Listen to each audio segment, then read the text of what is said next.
Now, should women sacrifice having a family to ensure equality in the workplace? Nigel Farage seems to think so. His claims earlier this week that women make different choices from men for biological reasons has prompted quite a backlash. Let's see what he said. If you're building a career, let's say in the broking industry, which is what I did for most of my career here, you are as valuable as the client base that sticks with you and will move with you.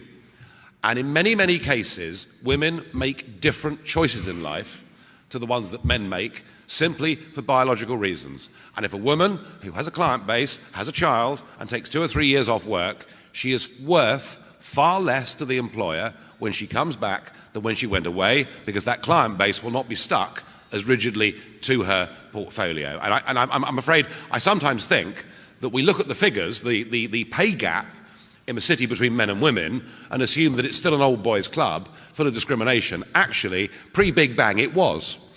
No question about that. When I first worked in the city, it was a deeply sexist place. It really was. That's all gone completely. I don't believe in the big banks and brokerage houses and in Lloyd's of London and everywhere else in the city. I do not believe there is any discrimination against women at all. I think young, able women that are prepared to sacrifice the family life and stick with their career will do as well, if not better, than the men. Controversial. With me in the studio is a woman who's been very successful in the city. Louise Cooper is a financial analyst and commentator and a mother. And is champing at the bit to discuss Nigel's comments. But first of all, Nigel, you said that... Well, just get the ground rules here clear. If you're a television presenter, right, you can have a baby, and you can have a baby and come back, no problem. If you're a dentist, you can go. If you're a financial markets analyst, you can take time off and come back. If you're working on a brokerage desk, right, which I did for many, many years, I would not even take a fortnight's holiday because that was too long to be away from those accounts. So I was being very, very specific. Except you said there was no sexual discrimination, you believed, against women in city firms. Well, city firms... What do you base that on? City firms are far more hard-nosed and look at the bottom line. And I do not believe the reason women are paid less in the city is because we have gross discrimination. Louise?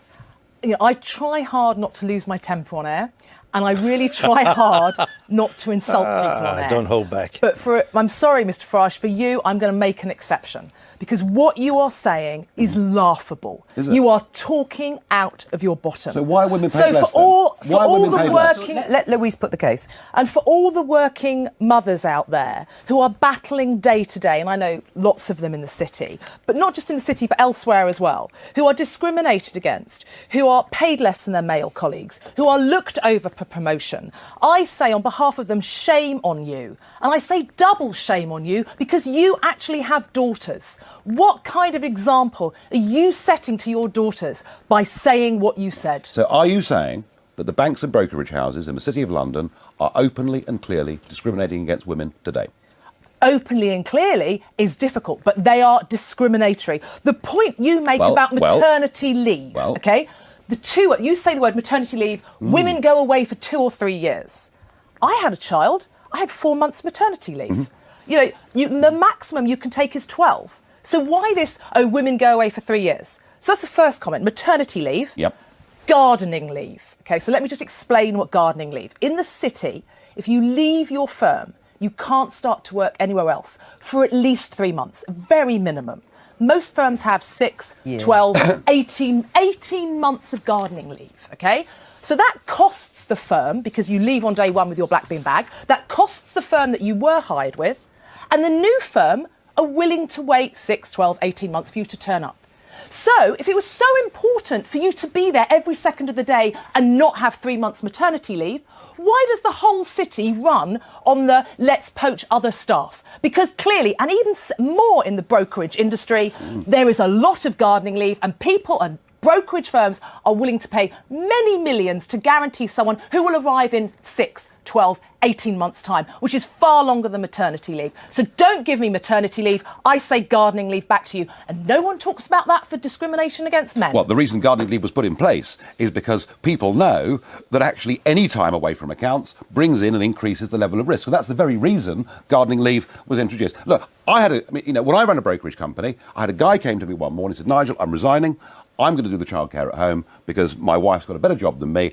And there are now 1 million men who are at home bringing up children. I'm making a general point that in a fiercely competitive world like the brokerage end of it, that women are disadvantaged if they have children. Now, that is a simple statement of fact. And so there is discrimination against women who have children. That's what you're saying. In the city, they are discriminated I'm against. making the point that lifestyle choice of having a family makes it harder to... It doesn't make it impossible, and there are some people that manage it, but that, I think, explains why women are paid less. Okay. I do not accept that the City of London now discriminates heavily against women. I don't accept that. No, I don't accept that at all. Right, you're saying women who have families are discriminated against. Women who decide to have children are discriminated against. No, they're not discriminated against.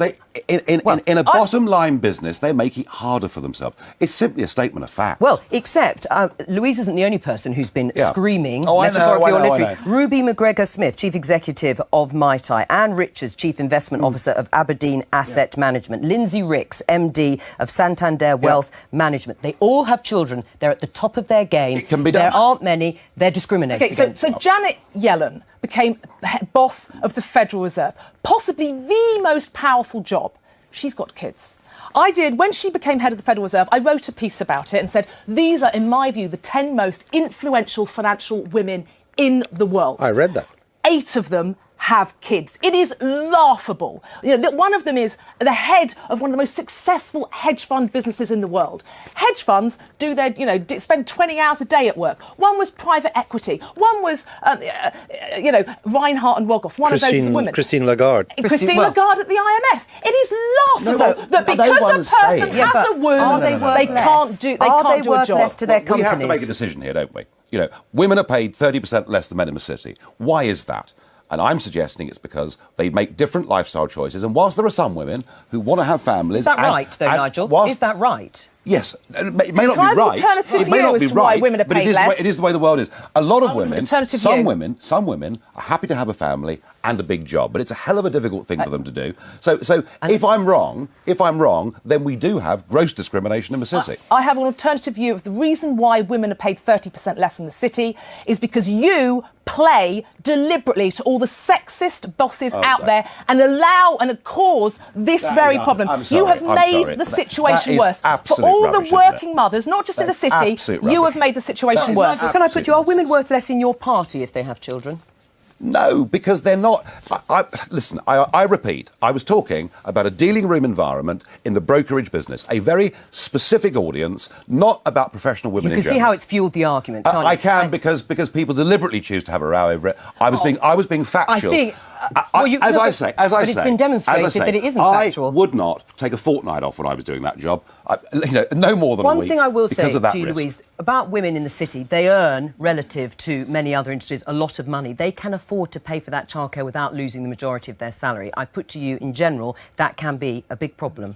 Well, exactly, and that is, so again, when I said shame on you, Mr. Farage, I say shame on you for all the daughters out there who are trying for a career in the future, and for all the women who want to work, but because childcare is so damned expensive in this country, cannot work, but want to, you're making their situation worse. No, I'm not talking about 99% of the jobs market in this country. I was talking about one specific area.